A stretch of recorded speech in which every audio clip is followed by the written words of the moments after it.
Друзі, вітаю вас з міста Торунь. Це місто, де народився Микола Копернік. І хочу сказати вам, що це дуже гарне старовинне місто, куди ми приїхали і гуляємо по тому місті вже на протязі 2 днів, не можемо намилуватися.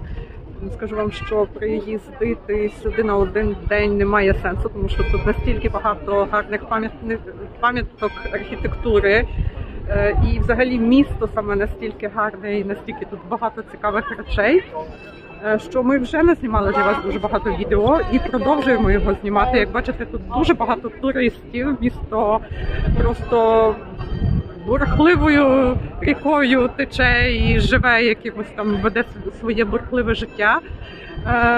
Тому запрошую вас на прогулянку. Тут сьогоднішнє відео буде дуже цікаве. Також буде сьогодні оголошення розіграшу. Я знаю, що ви любите розіграші.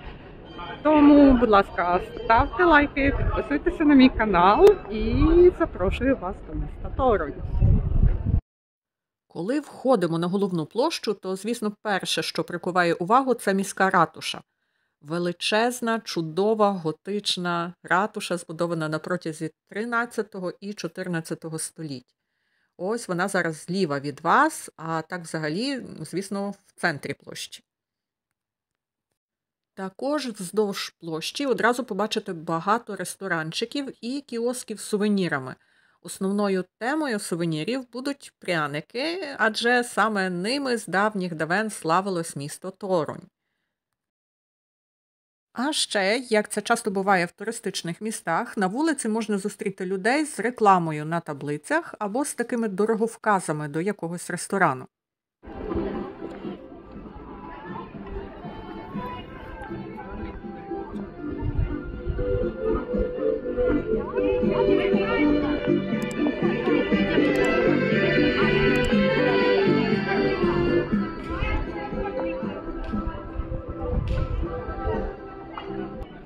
А ця фігура ослика – це пам'ять про дерев'яного осла, котрий стояв тут від початку 17-го і до кінця 18-го століття. Дерев'яний осел був покаранням для порушників дисципліни серед солдат. Він мав гострий хребет, на який садили солдата, і прив'язували йому до ніг тягарці. І, звісно, головний герой міста – Микола Коперник, пам'ятник якому стоїть біля міської ратуші і діє як такий магніт для туристів і місцевих вуличних музикантів.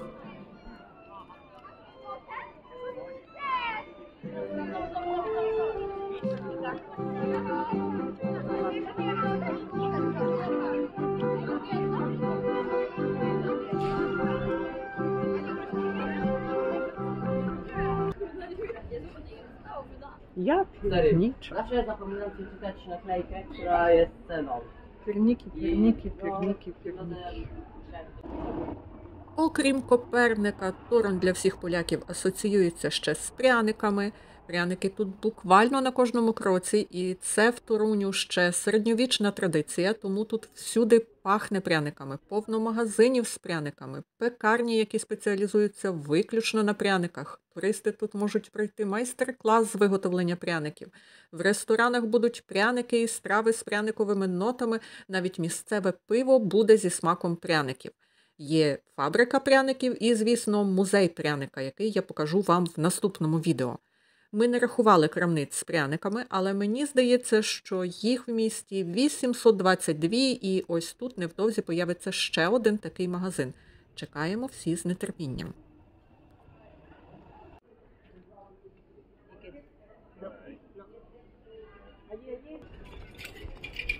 Щоденність і буденність блогера – це те, що коли починаєш щось розповідати і хочеться щось цікаве розповісти, знаходиш для цього, взагалі спочатку знаходиш для цього якусь тиху вуличку або якесь тихе місце.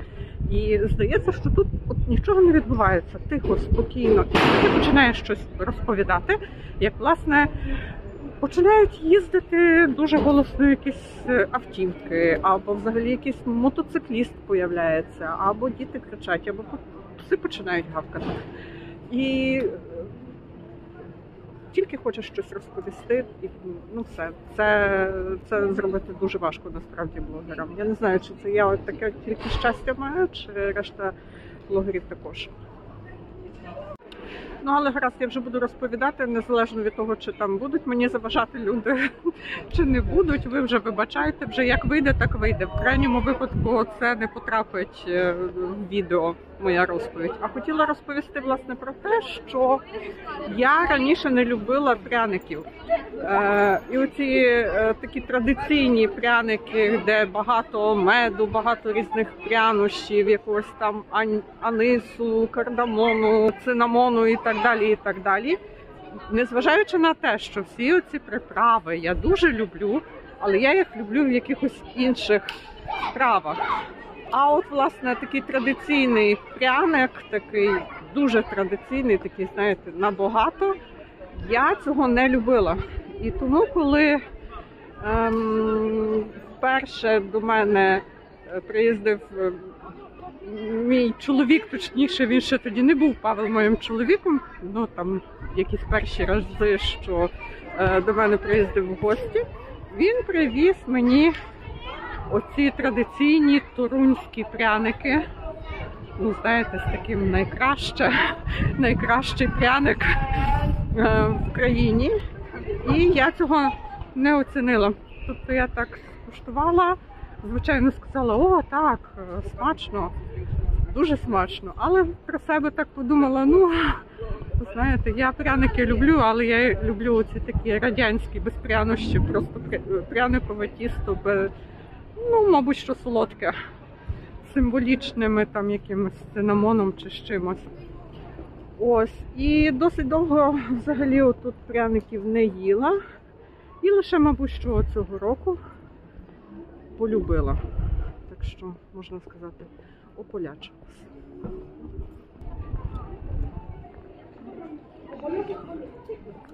Посеред вулиці кошик з квітами, мало не наступила. Це, виявляється, фотосесія весільна проходить. На дорозі є плити з гербами і написами різних міст. Ось тут плита з гербом мого рідного Львова.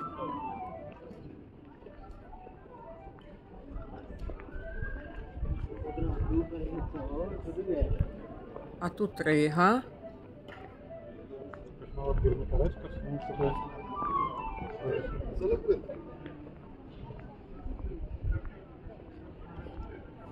І фігура дівчини з кошиком. А що у дівчини в кошику? Пряники, звісно. Це ж Торонь.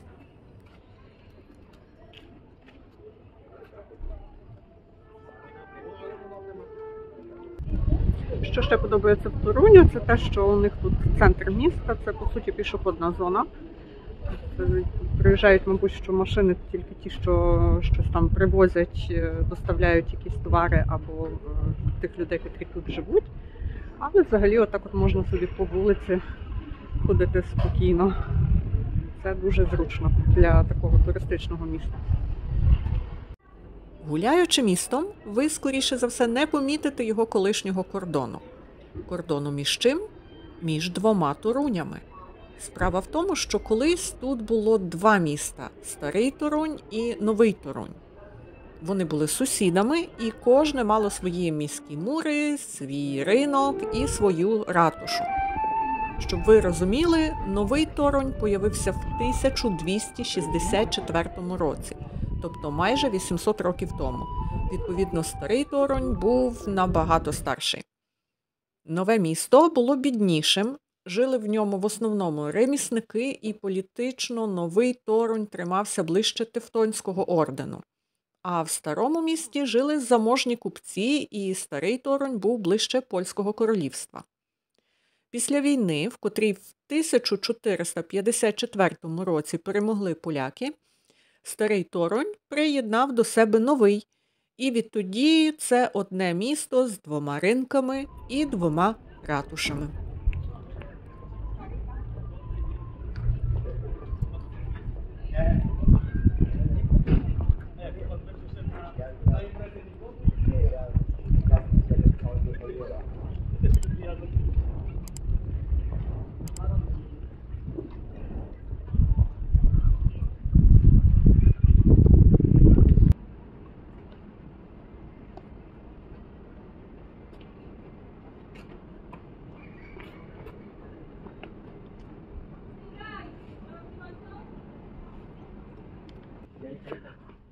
Друзі, дивіться, яка крива вежа, якщо ви бачите перед нами. Вона так і називається – Крива вежа.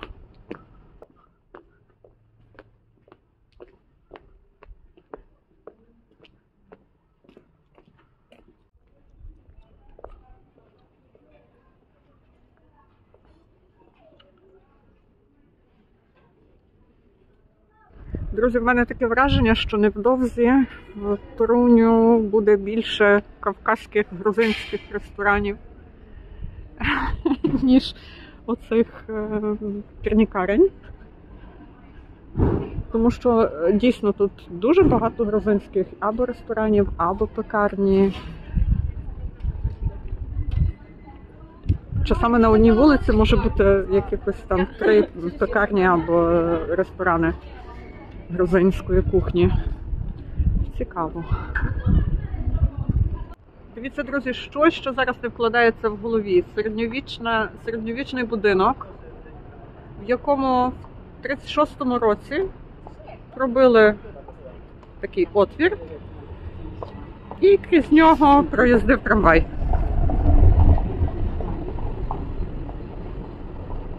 Дуже гарний будинок. Біля нього ще один, можливо, трошки пізніше збудували, але теж старий. Тобто тут 3, по суті, старі будинки частково зруйнували, щоб зробити прохід ось на цю площу. І тут десь від 36-го по 70-ті роки курсував трамвай. Тут були тори трамвайні, колія трамвайна, і тут їздили трамваї. Najbardziej znaną toruńską legendą jest legenda o Slisaku, który grą na skrzypcach wyprowadził z miasta plagę msza. Подивіться, який цікавий ляльковий театр. Здалека виглядає як величезна шафа або комод з шуфлядами. Тут навіть така міні-вистава механічна для перехожих відбувається. Ляльки крутяться довкола і можна послухати історію міста. Як бачите, батьки підходять з дітками подивитись і послухати.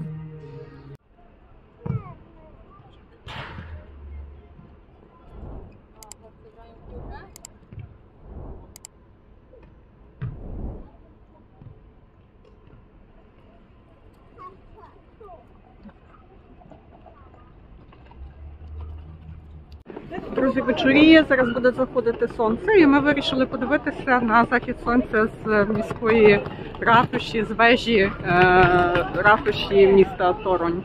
Зараз піднімемося туди наверх і подивимося, як там місто виглядає з тої вежі. Заодно подивимося, як подвір'я ратуші виглядає. Оу, яке сонце! Вау! Космос. Ну, звісно, тут все з космосом.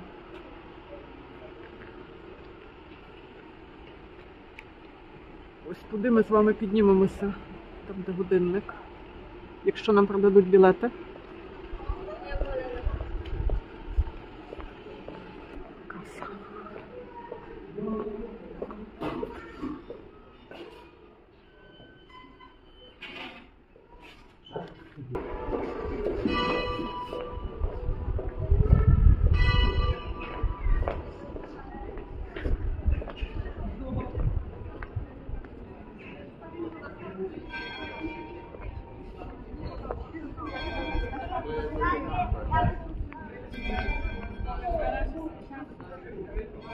Nikt nas nie wyrzuci stamtąd. Patrz, jaka pajęczyna.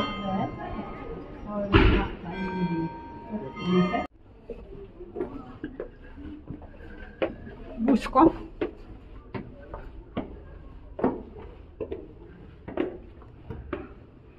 Колись я боялася сходів. Але ми стільки вже находилися по тих сходах, всяких різних в різних місцях, що в мене моя фобія прийшла.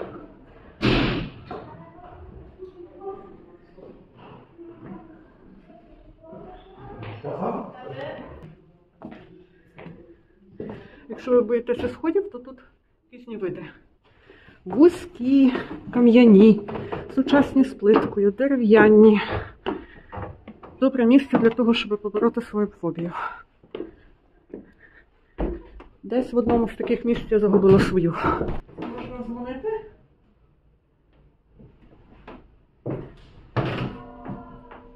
Вау! Ольга Пель приїхала до Торуня.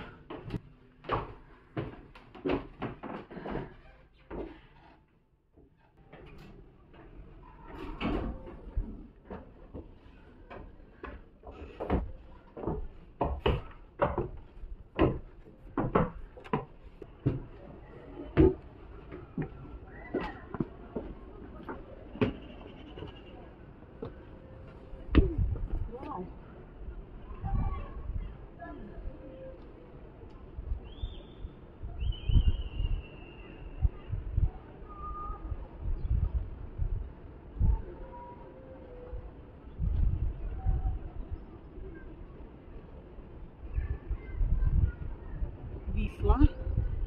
Це не Одра, це Вісла.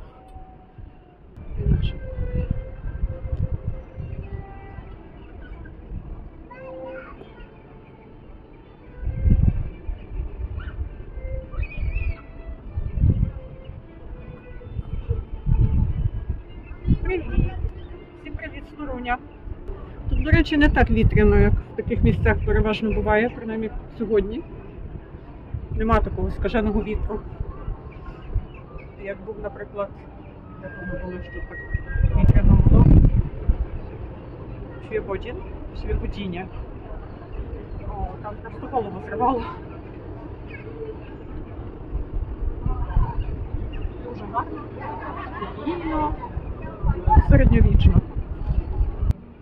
І тут старе середньовічне місто, а там видно вже сучасні будинки.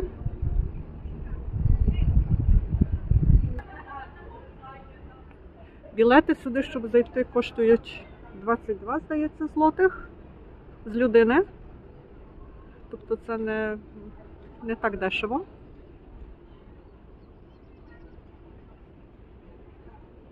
Але воно того вартує. І сонце заходить, і місяць, і старовинне місто, ріка, мости. Чудово.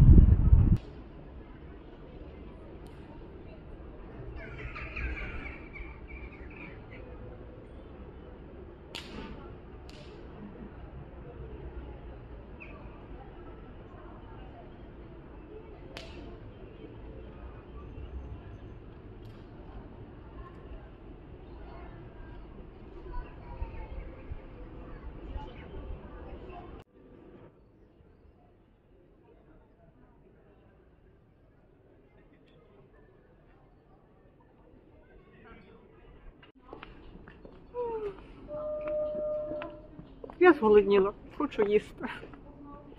Йдемо шукати якийсь ресторанчик.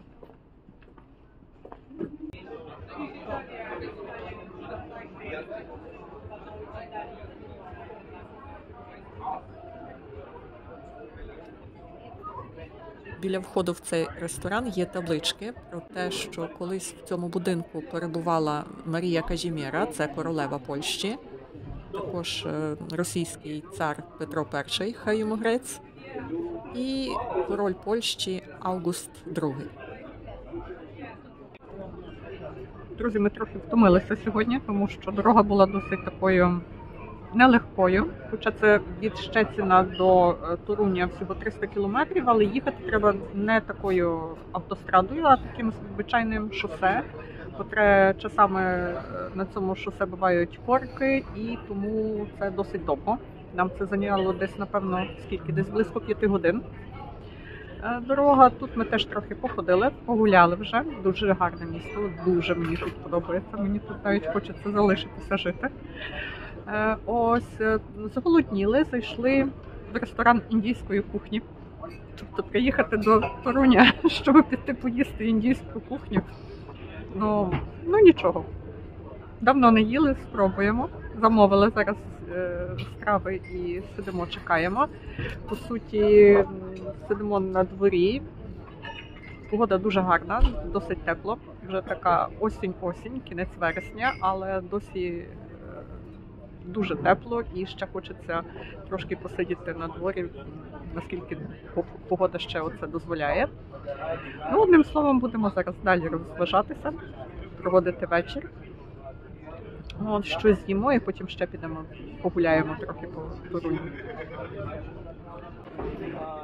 Ось нам принесли нашу вечерю. У мене це ягнятина в гострому соусі, хлібцем наам, а у Павла сир панір, здається, в кокосовому соусі з горіхами нерковця. Нерковець то буде кешю, з горіхами кешю. І рис. І ще солоне ласі. Так що смачного нам.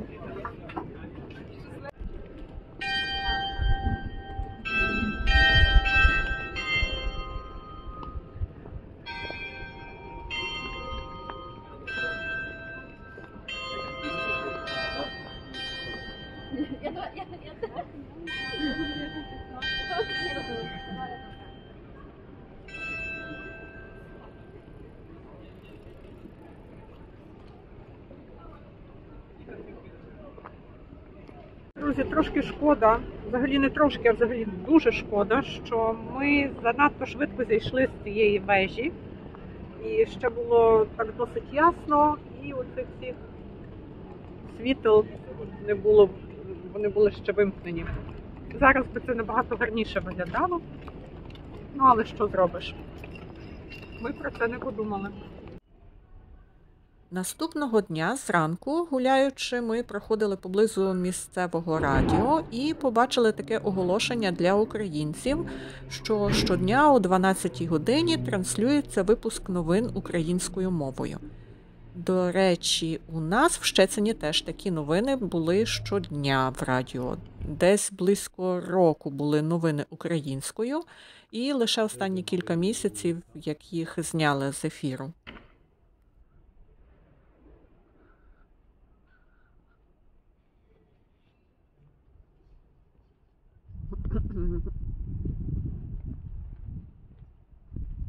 Десята година ранку і ми йдемо поснідати, тому що ще не снідали, ми не купували сніданок в готелі і вирішили погуляти і десь з'їсти в якомусь гарному ресторанчику в центрі міста. І тому зараз йдемо пошукати якесь таке гарне місце на сніданок. Дивіться, друзі, на рахунок грузинської кухні, що я вам говорила, що вона настільки популярна тут в Торуню. Ось тут маємо хінкальню, котра, до речі, перекочувала з України до Польщі, і в багатьох містах тепер є, і в Щецині також. Там, зараз от покажу, є ресторан «Серце Грузії». Ось він. Так. І ось тут теж зовсім недалеко, що маємо, пікарня Пурі грузинське. Просто якийсь куточок Грузії в Торуню. І ще ми от ходили тут, гуляли, дуже багато, власне, пекарні грузинських або якихось там ще ресторанчиків. Ну ось так. Любителі грузинської кухні можуть спокійно приїздити до Торуню. Погода дуже тепла, аж дивно. Ми наближаємося, по суті, до середини осені, а от ще можна спокійно ходити на короткий рукав, і це додає якоїсь такої енергії і бажання десь подорожувати ще от хочеться, ще не є так зимно, щоб сидіти вдома, пити теплий чай під коциком, щось там читати, якісь книжки. Так що можна спокійно поподорожувати, я дуже рада.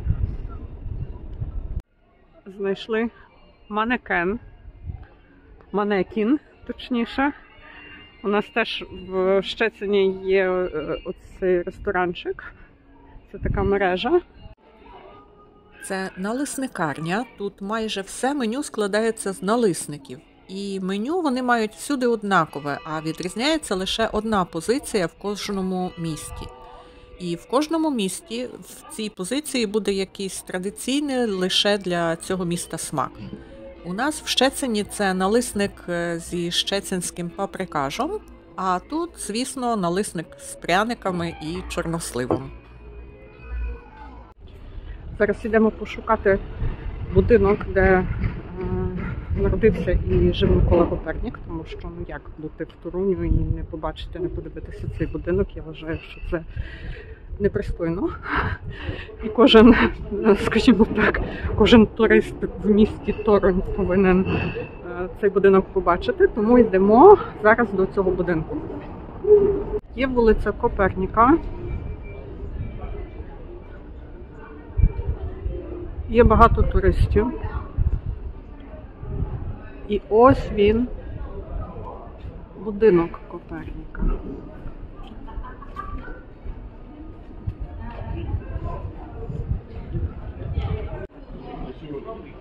Як бачите, тут завжди багато туристів. Сам будинок дуже гарний. І видно, що Копернік був досить заможною людиною. В принципі, він виглядає якби два будинки.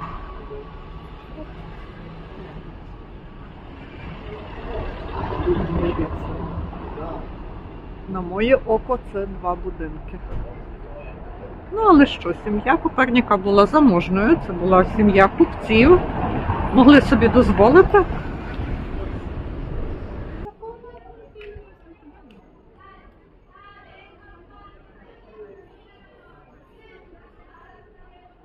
Якщо в Голлівуді є алея слави з зірками, то в Торуні, звичайно, є пряникова алея.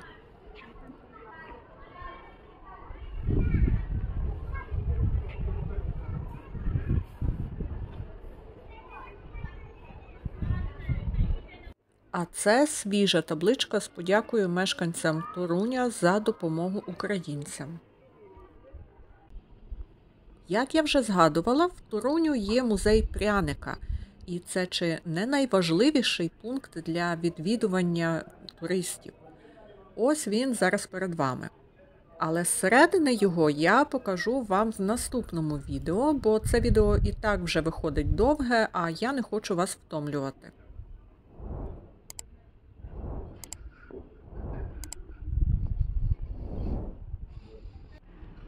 Ще одна гарна вуличка. Як бачите, всюди сувеніри продають. І багато ресторанів. О! І знову вулиця Коперніка. А кажуть, що всі дороги ведуть в Рим. В Торуні всі дороги ведуть на вулицю Коперніка. Це нам вже всім відомий будинок, в якому Копернік народився. Ви знаєте, друзі, прийшла мені в голову така думка, щоби купити для вас пряник, власне, на цій вулиці. На вулиці, на котрій народився Копернік.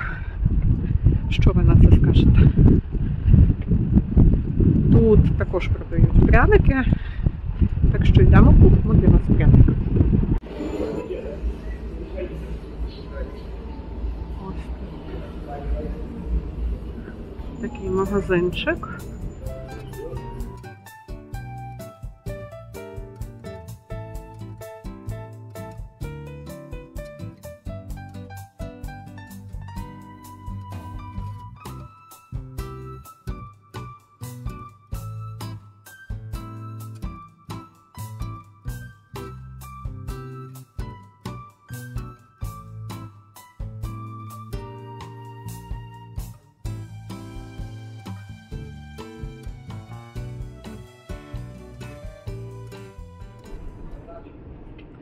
Друзі, так як я вам обіцяла, ось позаду мене будинок, в котрому народився Микола Копернік, а в руках я тримаю, в руці я тримаю ось цей пряник, котрий виготовлений на вулиці, де народився Микола Копернік. Пряник ручної роботи. Він є з пелюстками, троянди з пелюстками волошки і з ожиною. І цей чудовий пряник отримає переможець цього конкурсу. Треба просто написати мені в коментарях, що ви хочете отримати від мене цей пряник і бути підписником мого каналу. Напишіть мені, будь ласка, ми проведемо розіграш, і переможець цього розіграшу отримає цей подарунок від мене.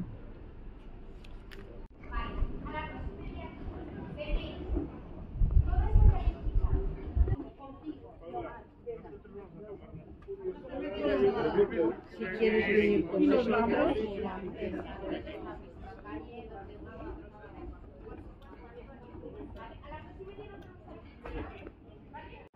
Nie trzeba. Tylko niech sobie wszyscy przyjadą. Przejdą. Co? Przejdą. I przejdą też.